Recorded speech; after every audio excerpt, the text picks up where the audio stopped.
Majjhima Nikaya ke-86, Angulimala Sutta. Tentang Angulimala, demikianlah yang kudengar. Pada suatu ketika Sang Bagawa sedang menetap di Sawati, di hutan Jeta, Taman Anatapindika. Pada saat itu terdapat seorang penjahat di wilayah kerajaan Raja Pasenadi dari Kosala, bernama Angulimala, yang adalah seorang pembunuh bertangan darah, kejam, tanpa belas kasih terhadap makhluk-makhluk hidup. Desa-desa, kota-kota, dan wilayah-wilayah dihancurkan olehnya. Ia terus-menerus membunuh orang, dan ia menggunakan jari korbannya sebagai kalung. Kemudian, pada suatu pagi hari, Sang Bagawa merapikan jubah, dan dengan membawa mangkuk dan jubah luarnya, pergi ke Sawati untuk menerima dana makanan. Setelah berkeliling menerima dana makanan di Sawati, dan telah kembali dari perjalanan itu. Setelah makan, beliau merapikan tempat tinggalnya,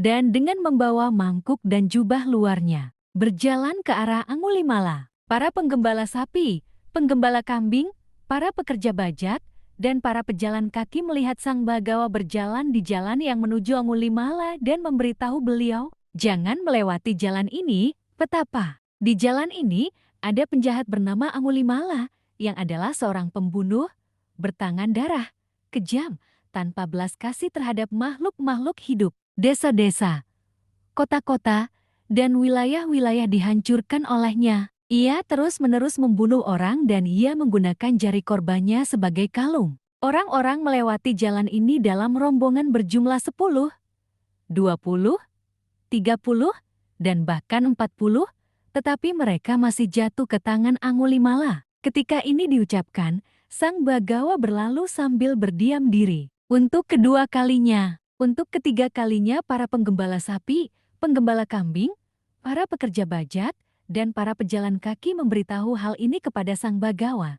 Namun Sang Bagawa tetap berlalu sambil berdiam diri. Dari jauh penjahat Angulimala melihat Sang Bagawa datang. Ketika ia melihat beliau, ia berpikir, "Sungguh menakjubkan, sungguh mengagumkan." Orang-orang melewati jalan ini dalam rombongan berjumlah 10, 20, 30, dan bahkan 40, tetapi mereka masih jatuh ke tanganku. Tetapi sekarang petapa ini datang sendirian, tanpa teman, seolah-olah memaksakan diri. Mengapa aku tidak mengambil nyawa petapa ini? Angulimala kemudian mengambil pedang dan tamangnya, mengikat busur dan sarung anak panah, dan mengikuti persis di belakang Sang Bagawa. Kemudian Sang Bagawa mengerahkan kekuatan batinnya sehingga penjahat Angulimala, walaupun berlari secepat yang ia mampu, namun tidak dapat mengejar Sang Bagawa yang berjalan dengan kecepatan biasa. Kemudian penjahat Angulimala berpikir, "Sungguh menakjubkan,